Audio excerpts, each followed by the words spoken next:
एक बार फिर स्वागत। एक हीरो का व्यापारी जयपुर से बम्बे हीरो का व्यापार करता था। एक दिन जब वो ट्रेन से जयपुर से बम्बई जा रहा था, तब उसकी ट्रेन में उसके पास वाली सीट के ऊपर एक चोर बैठ गया और उसको पता था कि ये हीरो का व्यापारी है। उसकी जो नीयत है वो उस हीरो की पोटली है उसको लेने की थी, इसलिए चोर दिन को सो गया।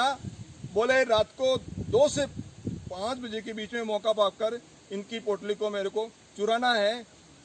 हीरो का व्यापारी समझ गया कि ये जरूर चोरी कर सकता है, मेरे हीरो को चुरा सकता है, इसलिए हीरो का व्यापारी 10 बजे उस चोर को तो नींद आ रही थी, क्योंकि वो सोच रहा कि 2 बजे मैं उठ के चोरी करूंगा। तो वो हीरो को व्यापारी ने अपनी जो छोटी पोटली थी जिसके अंदर हीरे थे, उसने सामने उसकी जेब में, चोर की सामने वाले कोट की जेब में उसने डाल दिया। चोर रात को 2 बजे उठा और उसने पूरे जो व्यापारी है उसके पूरी जेब वगैरह और पूरी उसने संभाल ली। उस समय हीरो का व्यापारी सो रहे थे, क्योंकि उनको निश्चिंत सो गए वो, और लेकिन चोर को 2 से 5 बजे तक पूरा वो संभाल के परेशान हो गया और वो उसको हीरे नहीं मिले। दूसरे दिन फिर वापस वही उसने कहा, आज कल मेरे से सफलता मिल नहीं पाई, आज मैं इसको इन हीरो को चुरा के रहूँगा। और उसने फिर वही दिन को नींद निकाली और रात को फिर जो हीरो को व्यापारी उन्होंने वापस 10 बजे के आसपास वापस अपनी पोटली जो है वो हीरो की वो उनकी चोर की जेब में निकाल लो, उसमें डाल दी। एक बात और, जब मैं जो सुबह जैसे हुआ था तो उन्होंने हीरे के व्यापारी ने जो है वो चोर की पोटली वो अपने वापस निकाल ली थी।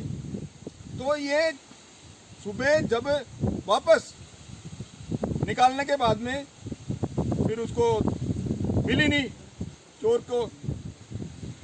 जब दोनों बॉम्बे उतरे ट्रेन से उतरने के बाद में जो चोर था उसने हीरो को व्यापारी से पूछा, बोले इनको पूछना तो पड़ेगा, ये मैं इतना बड़ा चोर और आज तक जीवन के अंदर कभी असफल नहीं हुआ, और हीरे तो है इनके पास में, लेकिन मेरे को मिल नहीं क्यों नहीं पाए। तो उन्होंने उनसे व्यापारी से पूछना चाहा उस चोर ने, तो उनको कहा, बोले मेरे को बताइए कि आपने जो पोटली है वो कहाँ छुपा रखी थी, मैं आपका पूरा मुरीद बन गया, मेरे घर वाले आपके पूरी मुरीद बन जाएंगे, आपने ये जो पोटली है वो मेरे को नहीं मिल पाई लेकिन आपके पास है। तो उन्होंने कहा, व्यापारी ने, बोले आप पोटली मेरे अंदर देख रहे थे, जबकि आपके अंदर यदि आप अपने अंदर झांक लेते, यदि आप अपने अंदर झांक लेते तो आप मालिक थे, आप मालिक थे। बोले तू मालिक था, तू अपने अंदर नहीं झांक रहा है।